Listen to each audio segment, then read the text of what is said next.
Rotational for CTJ and involves the neck, so we have to be screening the neck before we do this. That's why we did that practice. Be real clear on your indications. Patients should not feel a ton of soft tissue stretch, so cue your partner in if you're getting a lot of stretch, or any neural symptoms whatsoever. Scalene's getting wound up and stuff, so just be aware.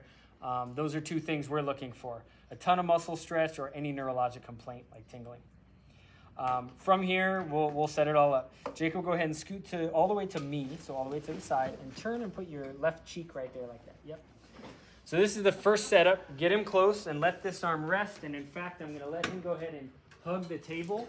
This takes tension off the nervous system. When he's down, we have all this yank on the brachial plexus. So by putting him up here, we're taking a little tension off. Kind of like that first rib one I think y'all have done before. So this bare minimum, this is where you start, okay? There's a little variety from here. I'll show you my flow, and if Dr. Harris has a tidbit, she'll add it in. But our goal is still CT junction, so still in that kind of 4 vertebrae level. We would encourage you to think of it as a gap, so you're creating space between 2 joints on the side that's revealing itself to you, so this side right here. So this is a right-sided gap for his CT junction, so it should help rotation towards that side. From here, I'm going to try to isolate. So the movement becomes, he's already in rotation. Yes, y'all? I'm going to put him in a little bit of side bend. That also puts him in a little bit of extension, okay? Errors students make is jamming this sucker all the way to here, jamming it all the way to here. When the technique comes, y'all see what we're trying to avoid. That is what I'm trying to show you. So too much of all this sloppy head movement. So it's not an end range technique, relax. He's already where I need him. I'm gonna put him in a little bit, which facilitates kind of a little more roll. Y'all see that? We're gonna kind of guide him into the motion, not jam him away from it. From here, you need a really strong hand and then a guiding hand. So Jacob's out and out of the way.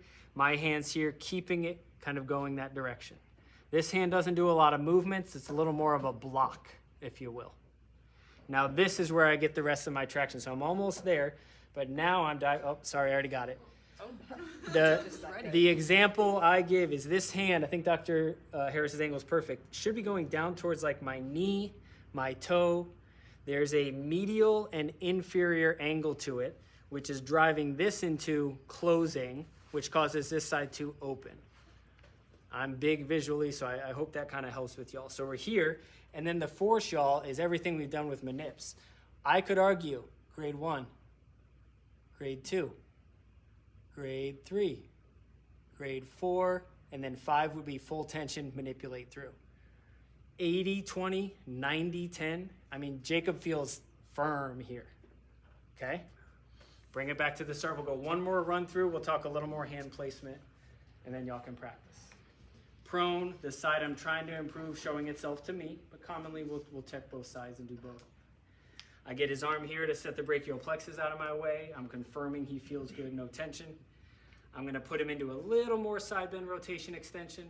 I'm not gonna chase end range. I know I can take up slack here, right y'all? But we don't want all of that, so I'm gonna come, you'll even see some PTs kind of roll him over and then block.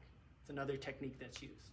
The goal is that I'm getting to that green stick, and that's my thrust. Let's finish with just some hand. The more muscle I bring, the better it feels. Yes, everyone? Watch out for first rib, watch out for painful, but I'm trying to get as close as I can to that inferior facet, kind of where that closing at the opposite CTJ is.